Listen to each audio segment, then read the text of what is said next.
We move to some kind of tactical Primor shuttle streaking through space. Mosk is in briefing mode, and for once he's not played as a buffoon. His delivery is clipped, professional, almost militaristic. He projects a certain air of competence, and he's doing all the right rhetorical beats, presenting the target, stressing the risk, laying out tactical positions. On a surface watch he's playing commander, but dig in and cracks appear. First, he wildly oversells Cassian as a threat. Ironically, if we know the way this trip goes down, Cassian is a danger to them, but Mosk neither knows nor really believes that.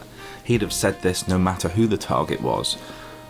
His "two of our men are dead" is a convenient inflation, a way of flattering his men with the seriousness of their mission. Most times he'd be overhyping a petty suspect. Ironically, this one time he's actually right, but not because he's shrewd, just by accident. It's a nice little dramatic irony. There's also a very workaday looking after the boys' logic to Mosk bringing all 12. These men don't get action often, and when they do it can mean overtime, danger pay, or at the very least a break from boredom.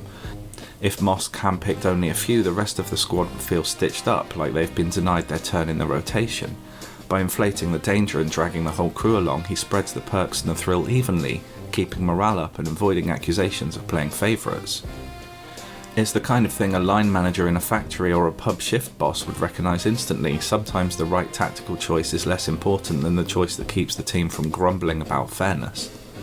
Second, his comments about the locals, they may be less than infused with our presence, is bureaucratic understatement dripping with malice and disrespect. It made me think of the scene in The Last of Us where Fedra is talking about voters.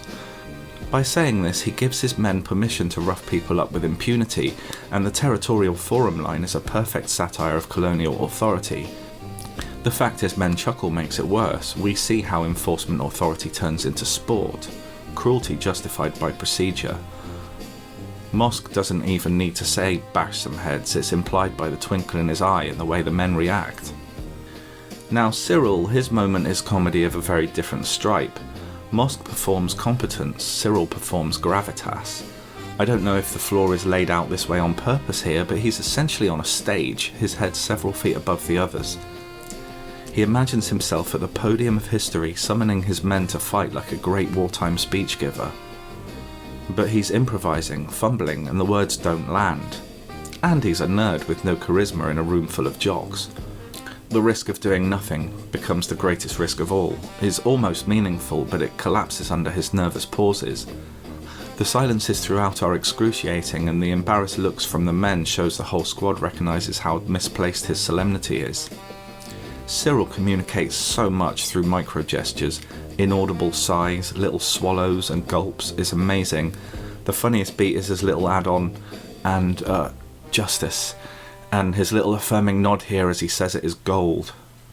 He's imbuing importance into everything, or trying to. His tiny "go team" gesture is equally tragicomic. It's the body language of a captain in a locker room, but coming from Syril, stiff, overdressed, desperate for significance, it becomes cringe parody betraying his total lack of cultural fluency in this macho paramilitary space.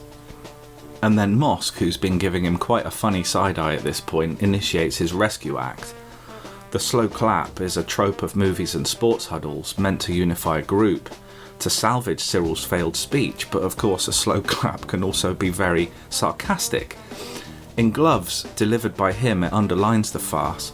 His double pat on Cyril's shoulder seals it. It's the kind of paternalistic attaboy gesture a coach gives to a nervous rookie. Mosk is clearly disappointed. This isn't what he wanted from Syril. The double pat is condescending, but also affectionate in its own way. Mosk is both mocking Syril and indulging him.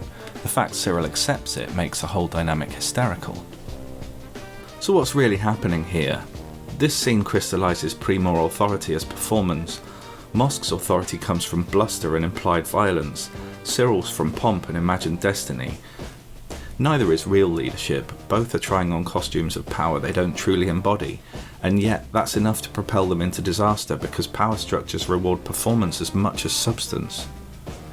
The whole sequence is a corporate parody of military briefings. The competent seeming commander, the inspiring speech, the ritualistic gestures, but skewed so that every layer is hollow.